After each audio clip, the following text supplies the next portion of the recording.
اکرام کی لالچ نہیں ہے، مجھے پیسوں کی توقع نہیں ہے، مجھے کسی کی چیز کی ضرورت نہیں ہے، بس اگر آپ کی اجازت ہو تو میں آپ کا بچہ باوجود یتیم ہونے کے، باوجود غریب ہونے کے، میں اسے پالنے کے لیے تیار ہوں، میں اسے اٹھانے کے لیے تیار ہوں۔ اما آمنہ نے اجازت دے دی۔ بہر آتے ہیں، حضرت حلیمہ سعدیہ کا شوہر حارث وہ آپ کا انتظار کر رہا ہوتا ہے۔ جب حارث بچے کو دیکھتا ہے، وہ بھی دیکھتے ہوئے کہتا ہے کہ بچہ کوئی عام بچہ تو نہیں ہے، یہ تو کوئی خاص بچہ ہے، یہ معمولی بچہ نہیں ہے، یہ کوئی عظمت والا بچہ محسوس ہوتا ہے۔ تو اما حلیمہ بچے کو اپنی گود میں لے کر حارث کے پیچھے بیٹھ گئی۔ حارث نے اونٹنی کو اٹھایا اور چلانے لگے، لیکن اونٹنی اٹھی ہی نہیں، اونٹنی چلی ہی نہیں۔ جتنا مرضی زور لگایا، اونٹنی تھی کہ اٹھنے کا نام ہی لیتی تھی، چلنے کا نام ہی نہیں لیتی تھی۔ غیب سے آواز آئی، ارے جتنا مرضی زور لگا لو اونٹنی نے اٹھنا نہیں ہے، جتنا مرضی زور لگا لو اونٹنی نے چلنا نہیں ہے۔ ارے جب تک شہ سوار آگے نہیں بیٹھے گا تب تک سواری کیسے چل سکتی ہے؟ اور پھر حارث نے کہا، مجھے معلوم ہوتا ہے کہ بچے کی وجہ سے بچے کو میں نے پیچھے لیا ہے، بچے کو آپ پیچھے لے کر بیٹھی ہیں تبھی سواری نہیں اٹھ رہی، ایسا کرو بچہ مجھے دے دو، میں آگے اپنی گود میں بچہ بھی سنبھالوں گا اور سواری بھی سنبھالوں گا۔ تو حارث نے بچے کو اپنی گود میں لیا، پھر سواری کو اٹھایا، سواری اٹھ کھڑی ہوئی، نہ صرف اٹھ کھڑی ہوئی بلکہ وہ سواری جو آتے ہوئے اتنی دیر سے پہنچی تھی، جب سہیلیاں یہاں پہ مکہ میں آ کر بچوں کو لے لیا تھا، لے کر واپس جانے والی تھی اور یہ تب پہنچ رہی تھی، تو حضرت حلیمہ سعدیہ کی سواری آقا کے سوار ہونے کے بعد اس قدر تیز بن گئی کہ وہ سہیلیاں جو اما حلیمہ سے پہلے نکل چکی تھی، اما حلیمہ ان کے ساتھ پہنچ گئی، قریب پہنچ گئی، نہ صرف قریب پہنچی بلکہ ان سے بھی آگے نکل رہی تھی۔ سہیلیوں نے کہا، حلیمہ تو حلیمہ ہے؟ کہاں میں حلیمہ ہوں، یہ وہی سواری ہے؟ کہاں یہ وہی سواری ہے؟ اتنی کمزور سواری، اتنی لاغر سواری، اتنی ناتواں سواری، اتنی نحیف سواری، یہ کیسے تیز بن گئی ہے؟ حلیمہ نے کہا، بات سنو، پہلے لگام میرے ہاتھ میں ہوتی تھی، اب لگام میرے ہاتھ میں نہیں ہے، میرے یتیم بچے کے ہاتھ میں ہے۔ اور میرے مصطفیٰ صلی اللہ علیہ وسلم اما حلیمہ سعدیہ کی سواری پر سوار کیا ہوئے، رب نے اس سواری کو ساری سواریوں سے آگے کر دیا۔ ہجرت کے موقع پر میرے نبی صدیق کے کاندھوں پر سوار ہوئے، رب نے صدیق کو سارے صحابہ کا سردار بنا دیا۔ معراج کے موقع پر براق پر سوار ہوئے، رب نے براق کو جنتی سواری بنا دی۔ حضرت اما حلیمہ کہتی ہیں کہ برکتیں تو پہلے ہی میرے گھر پہنچ چکی تھی، جب میں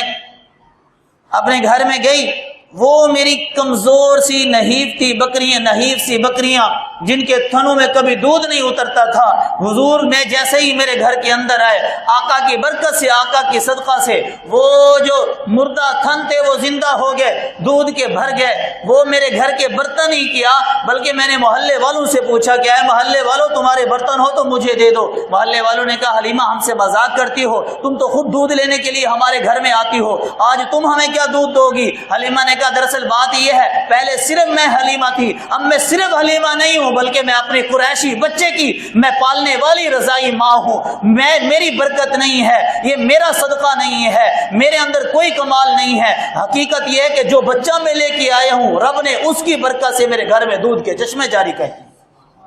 یہ حلیمہ جس کے گھر میں کبھی دودھ نہیں پورا ہوتا تھا، یہ حلیمہ علاقے والے کے برتن لے رہی تھی، کیا علاقے کی عورتوں مجھے برتن دے دو میں تمہیں بھی دودھ دوں۔ لوگوں نے دیکھا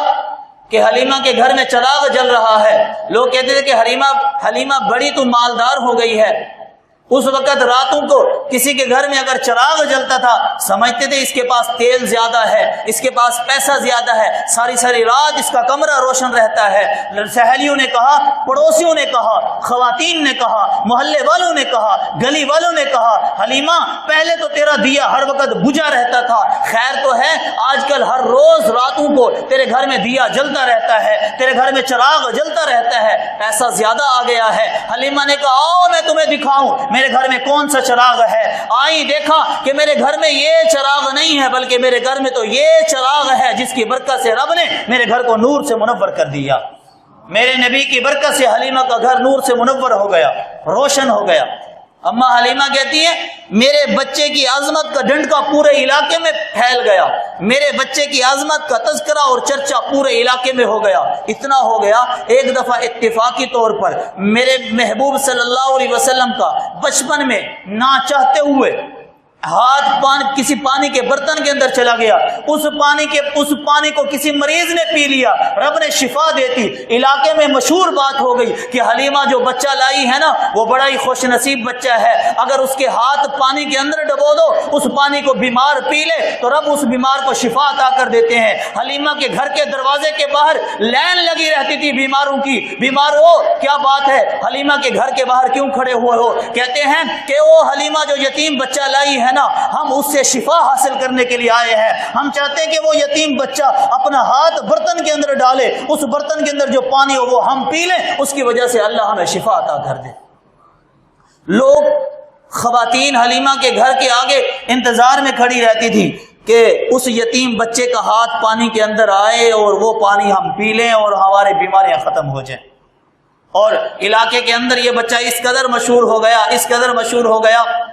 ہمارے نبی صلی اللہ علیہ وسلم کا تذکرہ اس قدر ہو گیا کہ ایک تو ہے نا کہ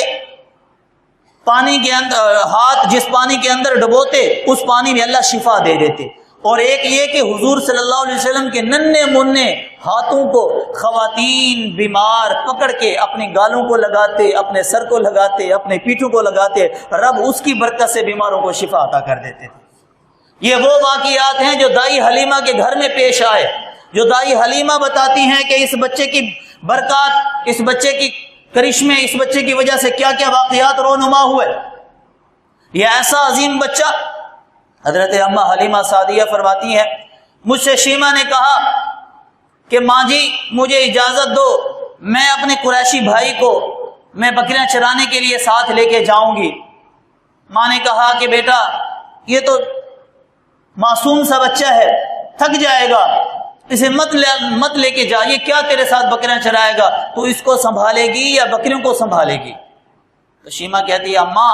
جب میرا قریشی بھائی میرے ساتھ ہوتا ہے نا تب تو مجھے تھکاوٹ ہوتی ہی نہیں ہے، مجھے تو دور کی بات، میں اگر اکیلی بکریاں چرانے کے لیے جاتی ہوں ہر وقت بکریوں کو سنبھالتی رہتی ہوں، بکریاں بھاگ جاتی ہیں، میں کسی کو وہاں سے لے کے آتی ہوں، کسی بکری کو وہاں سے پکڑ کے لاتی ہوں، جب یہ قریشی بھائی میرے ساتھ ہوتا ہے نا تو مجھے بکریاں سنبھالنے کی ضرورت نہیں پڑتی، بلکہ بکریاں ساری ایک جگہ جمع رہتی ہیں اور قریشی بھائی کے چہرے کو دیکھتی رہتی ہیں۔